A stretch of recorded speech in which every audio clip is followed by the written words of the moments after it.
ನಿಮ್ದೇನಾದ್ರು electric ಸೈಕಲ್ದು ಅಥವಾ electric ಬೈಕ್ದು battery ಹಾಳಾಗಿದೆಯಾ? ಹಾಗಿದ್ರೆ ಈ ವಿಡಿಯೋ ನಿಮಗೋಸ್ಕರ. ಇಲ್ಲಿ ನೋಡಿ, ಇದು ನಮ್ಮ ಕಸ್ಟಮರ್ದು ಬ್ಯಾಟ್ರಿ. ಇದ್ರದ್ದು ಬ್ಯಾಟ್ರಿ ಪ್ಯಾಕ್ ಹಾಳಾಗಿತ್ತು. ಚಾರ್ಜ್ ತಗೊಳ್ತಿಲ್ಲ ಮತ್ತು ಔಟ್ಪುಟ್ ವೋಲ್ಟೇಜ್ ಸರಿ ಬರ್ತಿಲ್ಲ ಅಂತ ಹೇಳಿದರು. ಸೊ ನಾವು ಇದನ್ನು ಓಪನ್ ಮಾಡಿ ನೋಡಿದಾಗ ಇದ್ರದ್ದು BMS ಹೋಗಿತ್ತು. ಸೊ BMS ಹೋಗಿರೋ ಕಾರಣದಿಂದಾಗಿ ಇದ್ರ ಸೆಲ್ಸ್ ಕೂಡ voltages imbalance, series voltages imbalance ಇತ್ತು, ಅದೇ ಅನಿವನ್ ಆಗಿತ್ತು. ಸೊ ಅದನ್ನು ನಾವು ಏನು ಮಾಡಿದ್ದೀವಿ ಅಂತ ಹೇಳಿದ್ರೆ, ಬ್ಯಾಲೆನ್ಸರಿಗೆ ನಮ್ಮ ಹತ್ರ ಬ್ಯಾಲೆನ್ಸಿಂಗ್ ಡಿವೈಸ್ ಇದೆ, ಬ್ಯಾಲೆನ್ಸಿಂಗ್ ಡಿವೈಸಿಗೆ ಕನೆಕ್ಟ್ ಮಾಡಿಬಿಟ್ಟು ಈಗ ಇದನ್ನು ಬ್ಯಾಲೆನ್ಸಿಂಗ್ ಮಾಡಿದ್ದೀವಿ. ಬ್ಯಾಲೆನ್ಸಿಂಗ್ ಆದಮೇಲೆ ಇದನ್ನು ಹೊಸ BMS ಹಾಕ್ತೀವಿ. ಇದಕ್ಕೆ ಹೊಸ BMSಗೆ ಹಾಕಿಬಿಟ್ಟು ಒಂದು ಸಲ ಚಾರ್ಜ್ ಆ್ಯಂಡ್ ಡಿಸ್ಚಾರ್ಜ್ ಟೆಸ್ಟ್ ಮಾಡ್ತೀವಿ.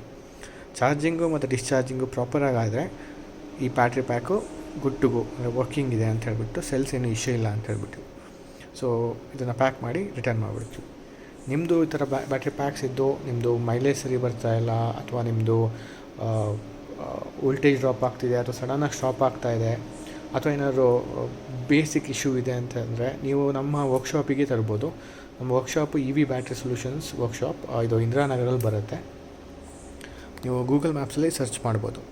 ಇಲ್ಲ ಅಂತ ಹೇಳಿದರೆ ನಮ್ಮದು ಕಾಂಟ್ಯಾಕ್ಟ್ ನಂಬರ್ ಇದೆ. ನೀವು ಗೂಗಲಲ್ಲಿ EV ಬ್ಯಾಟ್ರಿ ಸೊಲ್ಯೂಷನ್ಸ್ ಸರ್ಚ್ ಮಾಡಿದರೆ ನಮ್ಮದು ಕಾಂಟ್ಯಾಕ್ಟ್ ನಂಬರ್ ಸಿಗುತ್ತೆ. ಅದು ಕಾಲ್ ಮಾಡಿಬಿಟ್ಟು ನೀವು ನಮ್ಮ ವರ್ಕ್ಶಾಪಿಗೆ ನಿಮ್ಮ ಬ್ಯಾಟ್ರಿನ ತೊಗೊಂಬರ್ಬೋದು.